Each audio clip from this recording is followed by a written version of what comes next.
the code that listened.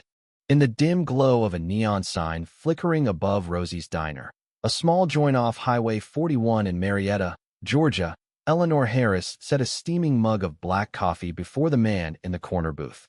For 3 nights straight, Thomas Caldwell, CEO of Caldwell Technologies, had been a fixture here, his eyes glued to a sleek laptop, fingers pounding keys like a man possessed. Code scrolled across the screen, marred by red error alerts that pulsed like warning lights. Eleanor, a waitress with a quiet grace, lingered a moment too long, her gaze catching a glaring flaw in the logic. "Need anything else?" she asked, voice steady. Thomas snapped his head up, irritation etching his face. "No, I'm fine." His tone was sharp, brittle, the kind of tired that came from sleepless nights and mounting pressure. Eleanor nodded, turned, and walked back to the counter, polishing it absently. She'd seen enough in that glance to know his program was doomed a recursive loop with no exit condition, bleeding memory like a sieve. But she said nothing. After all, she was just a waitress, right? Eleanor wasn't always here, pouring coffee for truckers and late-night stragglers. Once, she'd been 2 semesters shy of a computer science degree at Georgia Tech, a 3.9 GPA, dreams of Silicon Valley. Then her mother's stroke hit, and her younger sister, Sophie, stopped speaking at age 9. Life didn't care about her resume. She came home, traded textbooks for an apron, and buried her ambitions in a tattered notebook filled with half-finished algorithms. Behind her, a chair scraped. Thomas stood at the counter, arms crossed, frustration radiating. "You saw it, didn't you?" he said, voice low, skeptical. "The code. You understood it." Eleanor kept wiping the counter, her hands steady. "I saw enough." He leaned closer, eyes narrowing. "If you're so smart, why are you here, cleaning coffee stains in the middle of nowhere?" She set the rag down, meeting his gaze. "Sometimes life doesn't line up with your plans, Mr. Caldwell." His smirk was bitter. Convenient excuse. He slid his laptop toward her, the screen still flashing errors. "Fix it. Prove you're not just pretending." The diner fell quiet. A trucker at the counter glanced over, sensing the tension. Eleanor's heart thudded, but something inside her stirred a spark she hadn't felt in years. She could walk away, keep her head down. Or she could show him. Her eyes flicked to the code, then back to Thomas. "What's in it for me?" He tilted his head, half amused. "A story to tell. You fixed a billionaire's code while pouring his coffee." She raised an eyebrow. "That doesn't pay bills or buy my sister's medication." His jaw twitched, caught off guard. "Fine. Name your price." "Why's a man like you stuck in a diner, expecting a waitress to fix your $1 million server?" she countered. "What's your stake?" The air stilled. Outside, rain pattered on the asphalt. Thomas exhaled, sliding the laptop closer. "Do it for the machine. It's broken. You see the fix." "I know you do." Eleanor hesitated, then walked around the counter, not out of submission, but because the fire in her chest wouldn't let her back down. She sat across from him, the scent of fried eggs and burnt toast lingering. "Time constraint. 6 hours. System goes live at dawn. You'll have it in 20 minutes. Her fingers flew, not just debugging but rethinking his logic. The code was rigid, built for control, not adaptability. She restructured the parser, added dynamic validators, and rewrote callbacks to handle probabilistic data. 10 minutes in, she paused, sipped water, and leaned back. Thomas watched, his smugness fading into something like awe. At 19 minutes, she hit enter. The terminal flashed green. Clean run. No errors. She turned the laptop to him. "Cache your variables better, or it'll crash again." Thomas stared, hands hovering over the keys.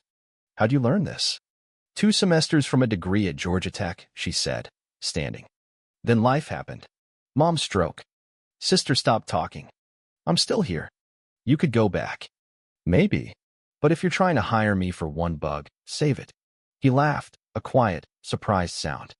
"What's your name?" "Eleanor Harris." "I'll be back tomorrow, Eleanor." He grabbed his coffee, now cold, and left. She exhaled, the fire in her chest steady. George, the diner's owner, emerged from the back, wiping his hands. "Saw the whole thing. He's not used to people like you." "I wasn't fighting," she said. George grinned. "Sure you were. With a keyboard." That night, Eleanor sat in the break room, flipping through her notebook. Pages of neural network designs, scribbled during smoke breaks, stared back. She'd never stopped coding, not really. Maybe it was time to finish what she started not for Thomas, but for herself. The next morning, Thomas returned, sharper, in a fresh suit. Eleanor was refilling sugar shakers. "You're early." "You're still here," he shot back. "It's my job." She faced him. "What do you want?" "Your patch optimized our servers by 8%.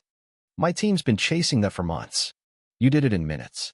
Good to know your coffee breaks pay off." He leaned forward. "I'm rebuilding R&D.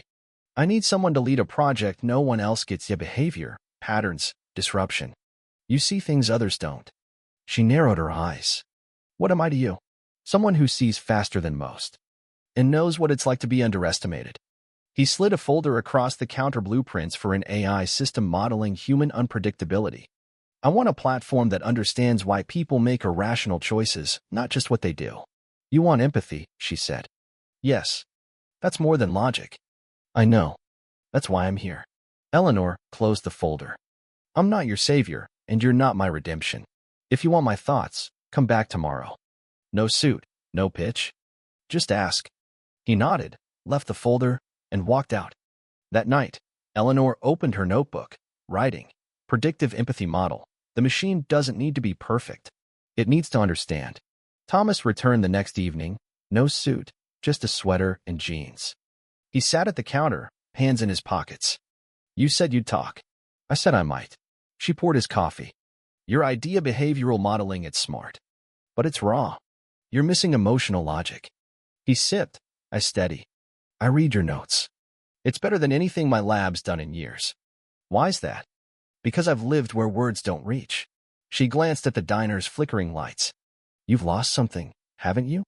He stared into his cup. "I got so focused on control outcomes, risk, that I forgot why I started. Tech was about connection, not dominance." She nodded. "I'm not your moral compass, Thomas. I don't want to be a mascot for your board meetings. It's not that. It's a partnership. You build. I fund. You set the rules. One condition," she said. "If this grows, it lifts other scholarships for girls who code, like me, who had to leave school." "Done. And the name stays Predictive Empathy." She handed him a sketching neural map labeled Trust Patterns. "You don't build this by accident. You build it because you've been broken." He folded it carefully. "There's a lab 15 minutes from here. You're lead architect. No one overrides you. Compensation. Name it. A board seat if this becomes a product." "Granted." Monday, Eleanor stepped off a MARTA bus, thermos of dark roast in hand, and entered a modest lab behind a hardware store. No corporate gloss, just servers, whiteboards, and a touchscreen wall. Thomas greeted her. "Your sandbox." She was alone, the only one cleared for the experimental division. She mapped an emotional logic tree, coding instinct delays hesitations before a click, a pause, and a form. By noon, she'd built a 5-step onboarding sequence that read user sentiment, not just actions. She called Sophie in the next day. At 16, Sophie was nonverbal but saw systems like no one else. She moved through the lab, fingers tracing the touchscreen, suggesting recursive nodes for silence. By evening, they'd built Resonance, a module that read rhythmic patterns in nonverbal users, like Sophie's hand taps during fear. Thomas watched, stunned. "She's writing live behavior loops." "She's the kind people overlook," Eleanor said. "That's why systems fail." Weeks later, a crisis hit. Omnicorp, Thomas's former employer, filed a lawsuit claiming Eleanor's system, now called Resonance, stole their code. They demanded a suspension of its rollout to schools and clinics. Eleanor's chest tightened. She'd poured her soul into this not-for-profit, but for Sophie, for kids like Ava, a 7-year-old who smiled at Resonance's pulsing screen. The team rallied. Parents sent videos of teen drumming rhythms through Resonance, an elderly veteran reconnecting with his mute granddaughter. A viral essay, "The Machine That Listened," spread. Eleanor spoke on a podcast, voice steady. "We didn't steal code. We reclaimed humanity." Omnicorp's intimidation grew. Black SUVs outside Eleanor's apartment, idling in the dark. Then, a package arrived, a USB drive with Omnicorp's failed Resonance prototype, proof they'd tried to copy her work. An anonymous note read, "He buried it. I'm unearthing it." In court, Eleanor stood, unshaken.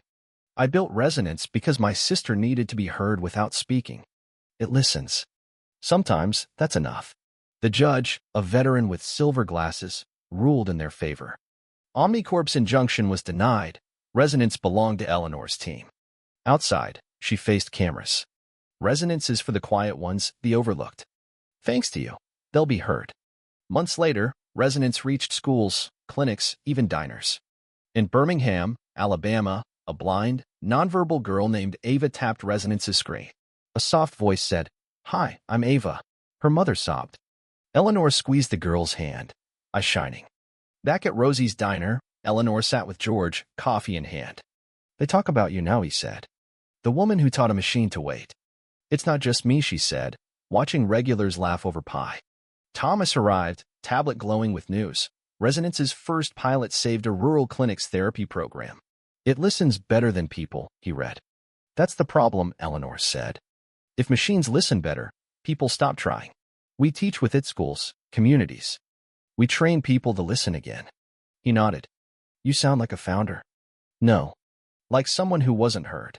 As she walked home with Sophie, Resonance logged a new pattern, a lullaby's rhythm, tapped by Ava and others, a shared language of pain and hope. Eleanor whispered, "You're hearing music." That night, on her balcony, city lights below, she looked at the stars. "I hear you too." For the first time, she felt heard. Share your thoughts. What did Resonance stir in you? Have you faced moments where silence spoke louder than words, or where injustice tried to bury your voice? Share your stand in the comments. Let's talk about confronting unfairness and finding strength in the quiet. Your story matters.